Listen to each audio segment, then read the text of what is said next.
บางตัวบางน้องให้มัดว่าเนี่ยอันนี้ให้เจ้าเขาคามีสุนมีมันให้กับเนี่ยตั้งผู้ตั้งมีน้ำใจใส่ดีนะในก็เบอร์โมหักวันหักเมืองหักลูกน้องตะปีเลยเนี่ยวันมึงจนการเจ้าขาอุปึงทิ้งงำเลยน้ำลินหินพาเดียนเจ้าเขาคาอยู่แน่เนี่ยเลยเป็นเมืองถอดเมืองเมียคานอเลยเป็นในมวยโจทัดเจ็ดหลงลิงคำลองลิงคำเจ้าเขาคาเนี่ยเลยมาผมงำเจ้าเขาไว้ในเจ้าเขาคาก็หลอดที่หลอดนันซิมมุกหมดซุ้มโกลูกน้องตะปีเจ้าเขาคาตั้งบุตั้งเสียงในซัมโกหลอดดูหลอดได้เนี่ยเลยมีเสียงมาโตถึงวันเมื่อได้เนี่ยเจ้าค่ะไปมองค่ะของโจมของสีกำขาย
สังวางอันเจ้าเฮาก็เห็นให้เป็นติมัดนาคือกวางมัดดันตาสิเลี้ยงความเฮาขามามนมาเปียปล่อยเจ้าเฮาขอมาเปียปล่อยเจ้าเฮาขอมื้อนี้นะ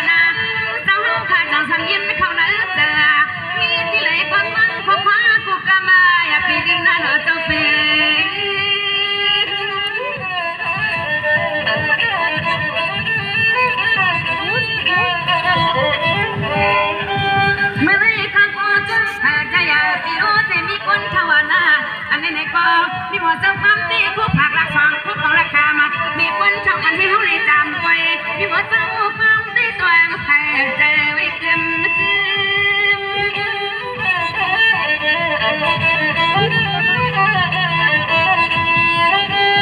ขึ้นตีน้อยเหี่ยวขึ้นหาปากตัวนุ่งนั่งยังใหญ่มีเสียงสักไรตีมาถูกคำเหี่ยวขึ้นปืนเมืองนี่ได้มาถูกคำเหี่ยวขึ้นพี่น้องเจ้าเมืองในมีตาสองคำขึ้นเลี้ยวในลา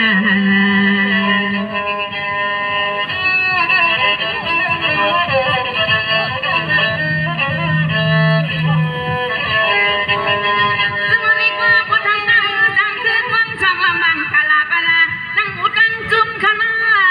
จะมันตั้งหัวตั้งนี้ตั้งหุ่นตั้งนี้ลูกน้องตะปีจอมว่าอยู่เลยก็จึงให้พ่อเลยกัดเย็นอยู่เลยก็จึงให้พ่อหลังกลางลำพีเขล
จอม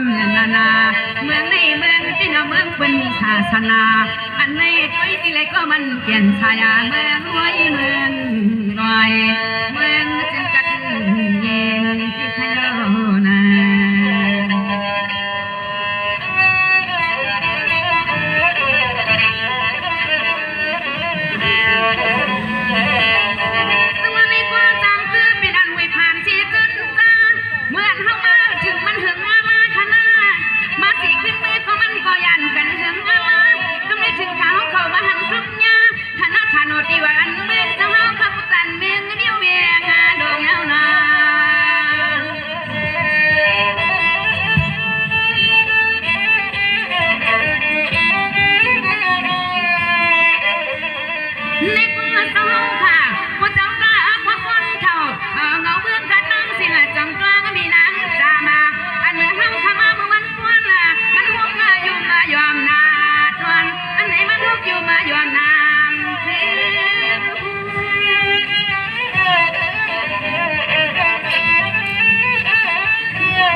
ปีบานขยาวนันเนาะ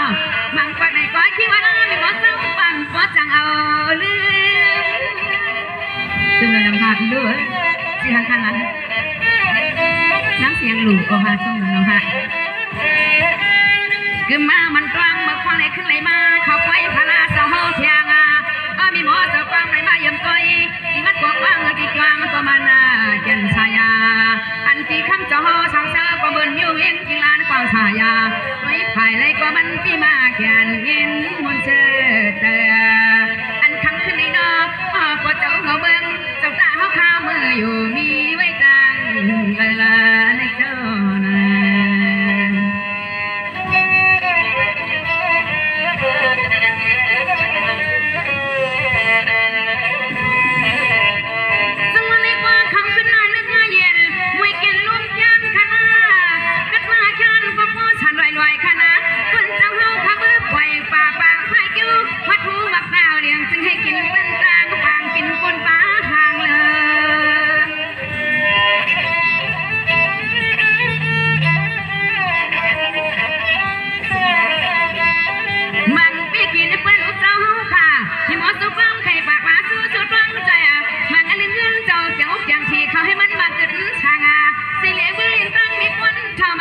กันกว่าตั้ง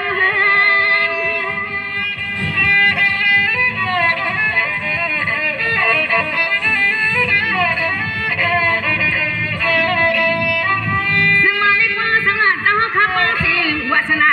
น้องพระจุกาเสียงมาขนาพยัญจุกาเขาคือเจ้าเลือเฉลยฟังกูไล่สุนมันเงินหน้าโนเตมัน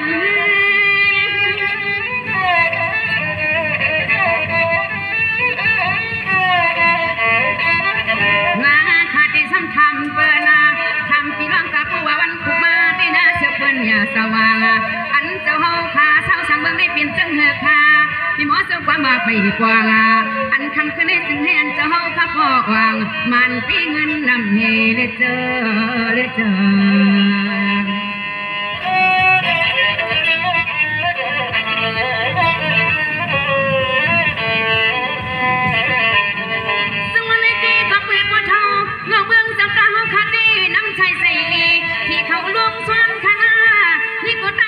เตียนชวนและจำมนจ้องลูกน้องกะปีลูกปีชิมว่าน้องนุชน้องกาชิมว่าหน้าปีหันตีก็เกียนหันเต็มชนเปีย